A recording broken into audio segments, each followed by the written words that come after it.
Praise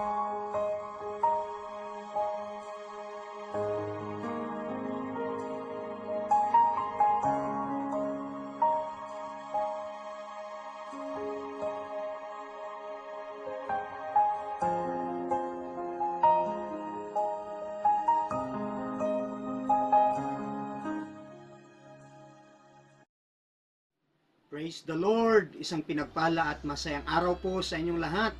Salamat po sa Panginoon at tayo'y magkakasama ngayon. Purihin ang Panginoon sa kanyang biyaya, kabutihan at katapatan. Tayo pong muli ay sasamba, magpupuri at magbulay-bulay ng salita ng Diyos. Ang ating pong pagsalusaluhan ngayon ay kung paano natin malabanan ang takot. Fighting fears. Because fear is dangerous, destructive, and deadly to our health. That's why we need to fight our fears. Tama po, may mga tao natatakot sa kamatayan, takot sa heights, takot mabankrupt, takot mag-fail, takot mapahiya. May mga Christian natatakot sumunod sa tawag ng Diyos upang maglingkod. Kahit na malinaw na sa kanila ang panawagan ng Diyos. Okay, today, God will teach us kung paano magtagumpay. Paano natin mapagtagumpayan ang takot. Let's read our scripture from book of Joshua chapter 1, verse 5 to 9. Basahin po natin sa magandang balita, Biblia.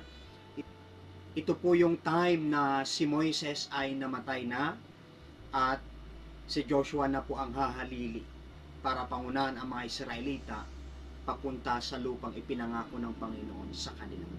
Ito po ang sabi ng Panginoon kay Joshua, verse 5, walang makakagapi sa iyo habang ikaw ay nabubuhay. Sasamahan kita, gaya ng pagpapatnubay ko kay Moises. Hindi kita iiwan ni hindi pababayaan man.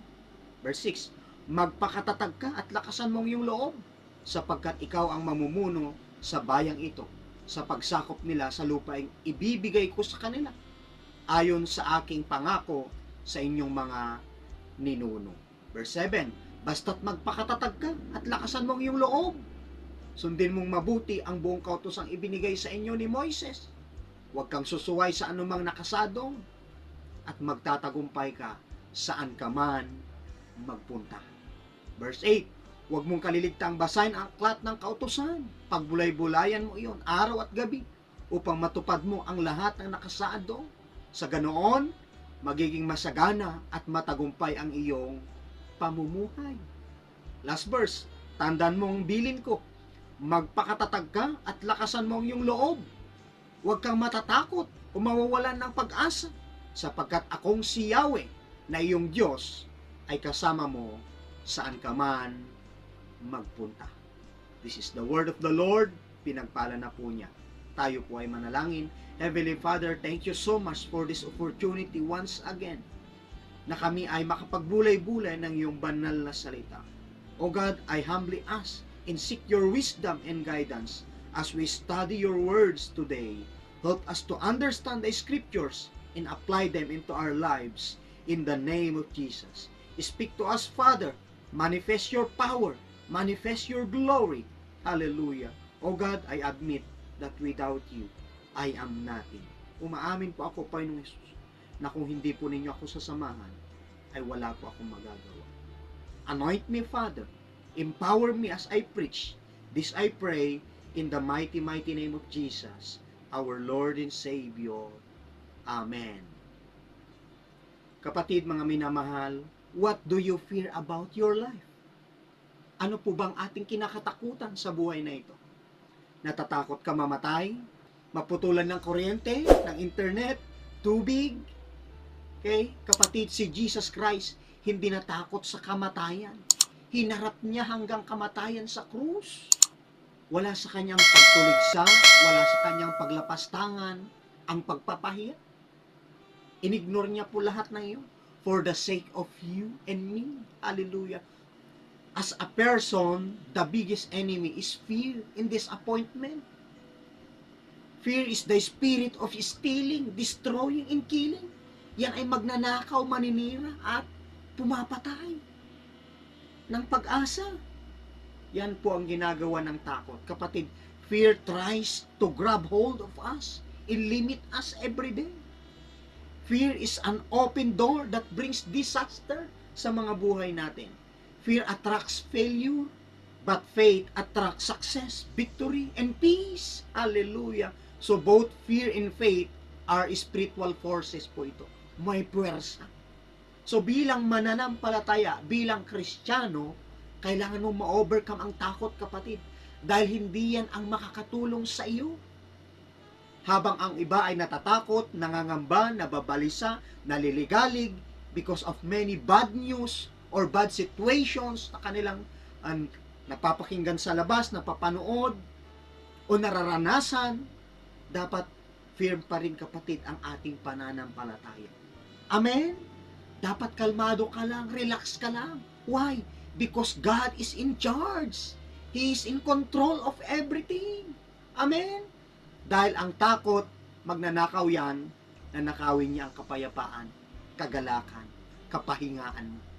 Imbis na ang sarap-sarap ang himbing-himbing ng tulog mo. Dahil natatakot ka sa isang bagay. Kaya hindi po dapat maghari sa atin ang takot. Of course po, mamumuhay tayo ng may takot sa Panginoon, iba naman po yung side na yon. Okay? May nagsabi, ang takot daw ay isang natural na emosyon na maaring maging healthy or destructive, mapanira. Ang takot ay destructive. Ito ang nagpapanatili sa tao sa pagkaalipin at humahadlang sa ganap na paglilingkod. Sa gabal yan, kapatid. Dahil sa takot ni Jonah na sumunod sa utos ng Panginoon, tumakbo siya. Lumihis siya ng landas, kung kaya nagkawendang-wendang ang kanyang journey to the point na mapahamak na rin ang maraming tao sa barkong kanyang sinakyan. So ngayon, we will learn how to fight fears. Okay? How to walk in freedom from fear. First, fight fear with God's presence. Sabi ng Panginoon sa Joshua chapter 1 verse 5, no one will be able to stand against you all the days of your life. As I was with Moses, so I will be with you. I will never leave you, nor forsake you. Hallelujah. Ang malinaw na sinasabi ng Panginoon, as I was with Moses, so I will be with you. And verse 6, magpakatatag ka at lakasan mo ang iyong loob, sapagkat ikaw ang mamumuno sa bayang ito sa pagsakop nila sa lupaing ibibigay ko sa kanila. God is moving, kapatid. Hindi lang natin siya nararamdaman, kundi nararanasan din natin ang kanyang kabutihan, ang kanyang katapatan, ang kanyang kapangyarihan. Kaya nga po, if God's presence is with us, bakit tayo matatakot? Bakit tayo mangangamba? Bakit tayo maliligalig? Inutusan ng Diyos si Joshua na huwag matakot, at kasabay nito ay ipinangako niya na ang kanyang presensya ay kasama niya. Sa panahon ng troubles, trials, testings, God is upon us, kapatid. Our God is still working in us, through us. Ang Diyos ay gumagawa sa buhay natin. Sabi ng kanyang salita, sa panahon ng hilahil, andyan siyang tumutulong. Ang mga disipulo ni Jesus, nagpanik sila. Kasama nila si Jesus that time na nakasakay sa bangka. Kaya sa panahon na yon na nakatulog si Jesus, biglang dumating ang malakas na unos at hangin na halos lulubog na sila. Bigla nilang ginising si Jesus dahil takot na takot sila. Pagkagising ni Jesus, sinaway niya ang hangin at tubig at namangha ang mga disipulo sa kapangyarihang nakita nila. Ang sabi ni Jesus sa kanila, nasan ang inyong pananampalataya? Lucas chapter 8 verse 25. Kaya hindi po tayo dapat matakot, mabalisa at mangambaman. Sa lahat ng panahon, sagot tayo ng Diyos. Kayang-kaya natin dahil kasama natin ang Diyos. He is our Emmanuel. Amen? God is all over us. Yung covering ni Lord nasa atin. Yung favor ni Lord nasa iyong ulunan. Hallelujah. Kung ikaw ay mananatili sa Kanya, mararanasan mo ang presensya ng Diyos. Kung noon nag-perform siya ng mga miracles after miracles, from generation to generation, until now, He is still doing miracles sa buhay natin, kapatid. Maniwala ka sa ating buhay, sa ating bansa, at sa ating pamilya. Okay? Jesus Christ is the same yesterday, today, and forever. Hallelujah. Siya ang lumikha ng langit at lupa. He is the King of Kings. He is the Lord of Lords. So do not fear, kapatid. Amen po ba? Huwag tayong matakot. Huwag tayong ma-discourage. Huwag tayong ma-disappoint. Huwag tayong mawalan ng pag-asa. Ang presensya ng Diyos ay kasama natin. We are always safe and secured because of God's presence. God is on our side, kapatid. Dapat lang na ma-overcome mo ang takot. Do not fear because God's presence is always with us. Hallelujah. Amen po ba, mga minamahal kong kapatid? How to walk in freedom from fear? First, fight fear with God's presence. Pangalawa, fight fear with God's promises. Hindi tayo matitinag, hindi tayo mapapanghinaan ng loob o mawawalan ng pag-asa dahil may pangako ang Diyos na mapapanghawakan natin. Amen? Sabi dun sa verse 7, basta't magpakatatag ka at lakasan mong yung loob. Ang kondisyon, sundin mong mabuti ang buong kautosang ibinigay sa inyo ni Moises. Huwag kang susuway sa anumang nakasado at magtatagumpay ka saan ka man magpunta. Sinabi pa po dun sa verse 9 na ulit, tandaan mo ang bilin ko. Magpakatatag ka at lakasan mong yung loob. Huwag kang matatakot o mawawalan ng pag-asa sapagkat akong si Yahweh na iyong Diyos ay kasama mo saan ka man magpunta. So malinaw po ang pangako ng Diyos. Sabi doon sa verse 7, magtatagumpay ka saan ka man magpunta. Sabi sa verse 9, huwag kang matatakot o mawawalan ng pag-asa sapagkat akong si Yahweh na iyong Diyos ay kasama mo saan ka man magpunta. So we have the promises of God, kapatid. Joshua chapter 21 verse 45, tinupad lahat ni Yahweh ang lahat ng ipinangako niya sa sambayang Israel. Dahil kung ano ang kanyang ipinangako, gagawin niya, kapatid. Sinabi naman ng Joshua chapter 23 verse 14, the Lord your God has given you all the good things that He promised. Every promise He made has been kept. No one has failed. Hallelujah. Malaki ang assurance natin dahil tayo ay mga anak ng Diyos. Tama po. At mga servant ni Lord. Sabi ng Diyos sa Malakay chapter 3, ipapakita niya ang kaibahan ng mga may takot sa Kanya. At hindi. Tayong mga nakakilala sa Panginoon, may mga pangako ang Diyos na mapapanghawakan natin, na maging sandigan natin. Kaya ang mga anak ng Diyos, ang mga lingkod ng Diyos, ay highly favored by God. Amen? Receive mo yan, kapatid. I-claim mo. Hallelujah. Stand in the way of God's promises in your life. Keep praying and be in faith to see God's promises. Hallelujah.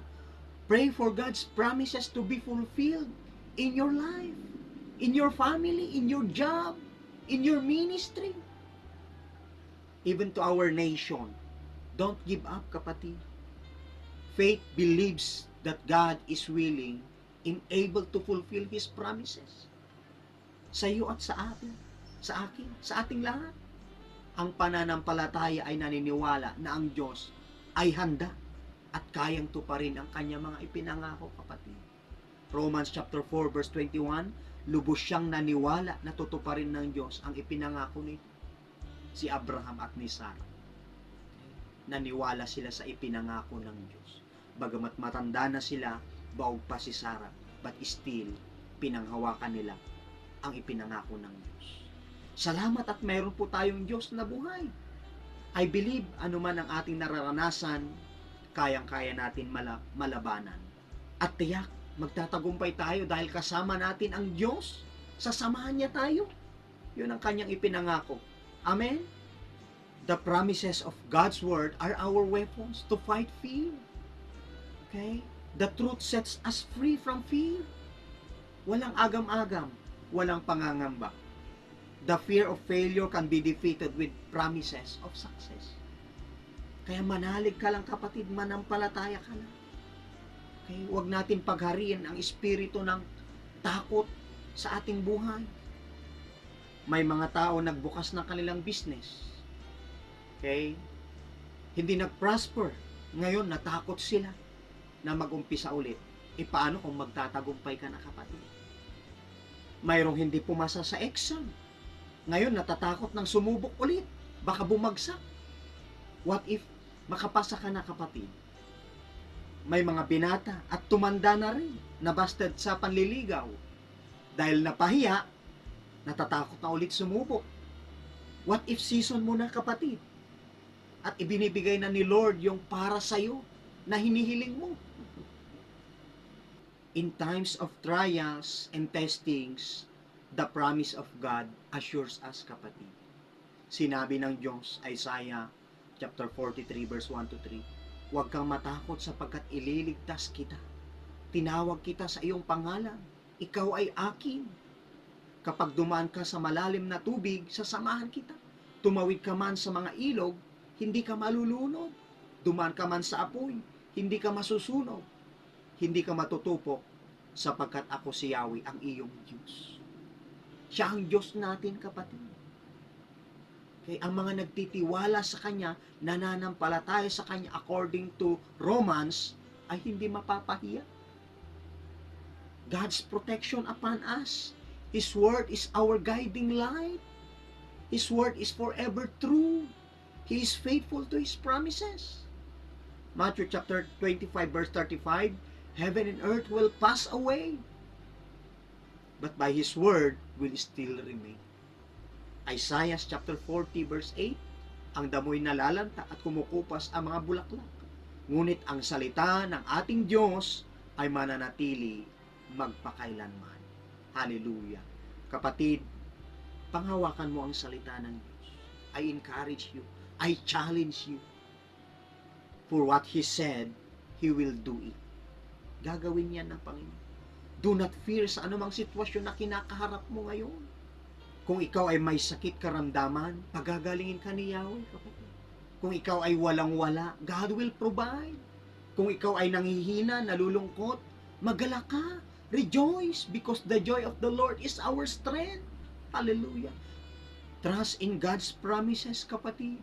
Siya ang higit na iyong kailangan. Siya ang higit na iyong katugunan. Siya ang iyong kagalingan, kapatid. Fight the good fight of your faith. Tularan natin sila sa Shadrach, Meshach at Abednego. Hindi sila natakot sa utos o batas ni Haring Nebukadnezar. Sabi ni Haring Nebukadnezar na lumuhod sila sa ribultong ipinagawa niya kapag tumunog na ang mga instrumento. Ang sagot nila, gawin mo lahat ang gusto mo. Sabi nila sa hari, hindi kami sasamba o luluhod. Grabe ang kanilang paninindigan. Sasamahan kami ng Diyos, sabi nila. True enough, sinamahan at iniligtas sila ng Diyos nang sila ay itinapon sa pugon. 7 times na pinahinit yung orno, pero hindi nasunog ang kanilang damit. Ni nag-amoy usok, sabi ng Biblia. Walang nangyaring masama sa kanila because God is with them. Hindi sila natinag, hindi sila natakot. Be strong, kapatid. Be courageous. Do not fear because God's promises assures us. Amen? How to walk in freedom from fear. Thirdly, fight fear with God's power. Through the Word of God, kapatid. Sabi ng Diyos kay Joshua, huwag mong kaliligtang basahin ang aklat ng kautusan. Pagbulay-bulayan mo iyon araw at gabi upang matupad mo ang lahat ng nakasada doon. Sa ganoon, ikaw ay sasagana, ikaw ay magtatagumpay. Hallelujah. There is power in the Word of God, kapatid. Dapat ang kapangyarihan ng Diyos ay alive at active sa ating buhay araw-araw. Kaya nga sabi, meditate day and night. Hebrews chapter 4 verse 12, ang salita ng Diyos ay buhay at mabisa, mas matalas kaysa alinmang tabak, na sa magkabilay may talim. Ito'y tumatagos maging sa kaibuturan ng kaluluwa at espiritu, ng mga kasukasuan at buto, at nakakaalam ng mga iniisip at binabala ng puso. We have the Word of God. We have the promises of God. This is the final authority of our life, kapatid. Ang salita ng Diyos. As you read it, as you meditate it, the Word of God, nadidevelop ang iyong pananampalataya. Ikaw ay lumalakas, sumisigla, at tumatapak. Hallelujah. God's Word and His promises will bring faith. Fight for your fears and disappointments with the Word of God. Your faith must be active in operational. Ini-exercise lagi yan, kapatid, sa pamamagitan ng pagme-meditate ng salita ng Diyos day and night. Pagdideklara, pagbabasa, pag-aaral ng salita ng Diyos. Don't allow your fear to grow bigger than your faith. Dapat ang pananampalataya natin ang nag-increase, lumalago. Instead na matakot ka, mangamba ka, maligalig ka, start to worship God. Start to praise God. Put your trust in God. Amen. Hallelujah. God's Word set us free from fear. God's Word builds our faith stronger every day. Pinapalaya tayo ng salita ng Diyos at ito ang nagpapatibay sa ating pagtitiwala, pananampalataya sa Kanya. Faith comes by hearing and hearing by the Word of God. Kung ikaw ay nananampalataya, nape-please mo ang Diyos. Pero kung ikaw ay natatakot, naduduwag, nagkakasala ka sa Diyos, kapatid. Bakit? Fear is a sin. Sinabi ng Diyos, fear not. It is command by God to us.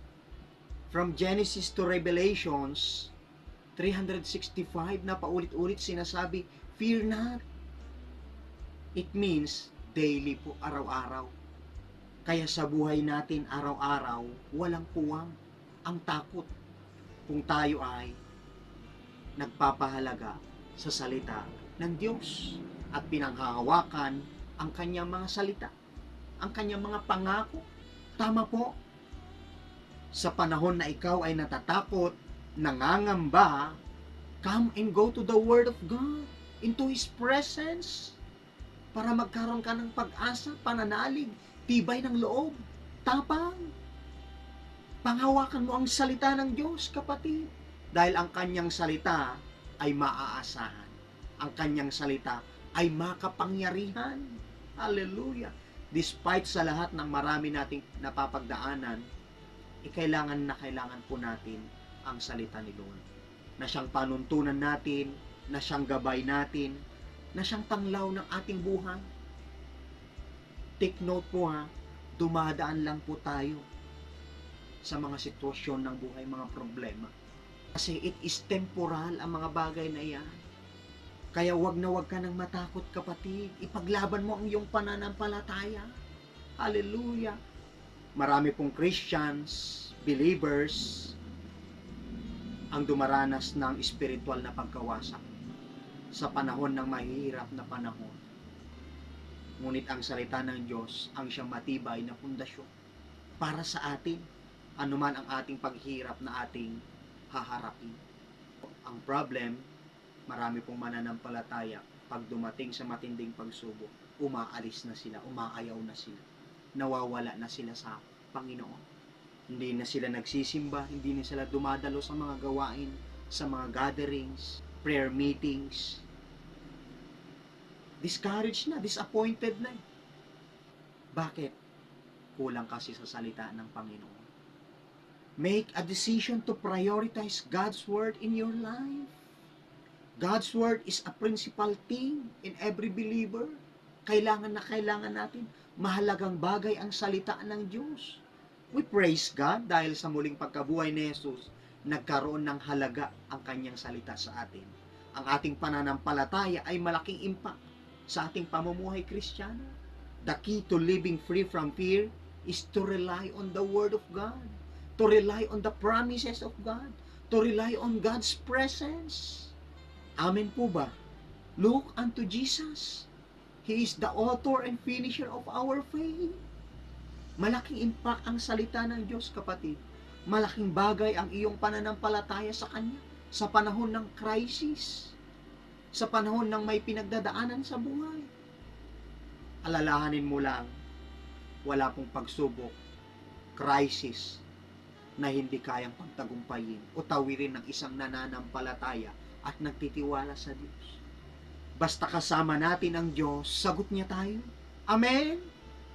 Huwag matakot. God will never leave us nor forsake us. Okay? Build a strong faith on the Word of God. Tama po ba? Sa atin pong conclusion, ano man ang iyong kinakatakutan, kapatid, matapang na harapin mo, nakasama at kasangga ang Diyos. Dahil dyan, ikaw ay sasagana at magtatagumpay. Dahil sasamahan ka ng Diyos. Hallelujah! God desires for us to walk in freedom from fear of death in all other destructive fears. Fight your fears with God's presence, promises, in His power. Declare God's word over your life every day. Declare God's promises over your life, over your situations, over your family, over your ministries, your business, your job, over your future. Amen? Declare what you want, kapatid. Declare your faith to move your mountains para maranasan mo ang kanyang unlimited power. Hallelujah. Go deeper into the Word of God and discover His promises for you. Dahil ang Diyos ang ating pastol, hindi kanya pagkukulangin, kapatid. Pray for God's unlimited power to be with you and fill your life every day. Hallelujah. Walk in love because there is no fear in love. But perfect love drives out fear. Remember this, kapatid. Ang kalayaan sa takot ay magsisimula kapag na-realize mo kung gaano ka kamahal ng Diyos. Jesus died for you, kapatid. Mas mahalaga ka kaysa sa mga ibon at lilis na nasa parang na iniingatan ng Diyos. So wag na wag matatakot, kapatid, dahil mahal na mahal ka ng Diyos. Amen? So fight your fears with God Almighty. Hallelujah! To God be the glory. Ito po ang salita ng Diyos sa atin ngayon. I hope na kayo po ay napagpala. Let us pray. O dear Heavenly Father, thank you so much for your words today. We praise you for the seed of faith na inilagak mo sa aming puso't isipan. I pray sa bawat viewers, tulungan mo na laging magtiwala in your perfect love at mapanghawakan ang iyong dakilang plano sa kanilang buhay. Right now, I rebuke and cast out all fears from their heart, mind, and soul in the name of Jesus. I pray, Father, tulungan mo ang bawat isa na isuko ang anumang takot, pangamba, pagkabalisa. Nawa matutunan nilang isuko sa iyo ang kanilang buhay, isurrender, i-commit ang kanilang buhay sa iyo, Panginoong Jesus. I declare by the power of the Holy Spirit na ang espiritu ng takot ay mapalitan ng pagtitiwala, pananampalataya, pagmamahal at pag-asa mula sa iyo, aming Diyos, at sa iyong mga salita. In the name of Jesus. Father, I pray na patuloy mong i-guide, ingatan, at higit mong pagpalain, Panginoong Jesus, ang bawat isa, financially, physically, emotionally, intellectually, and most of all, spiritually, in the name of Jesus. Let your unlimited power, O God, ay patuloy na magmanifest, maghari sa aming buhay. We entrust everything to you, Father, Lord Jesus Christ, Holy Spirit. We love you. This we pray in Jesus' name. Amen.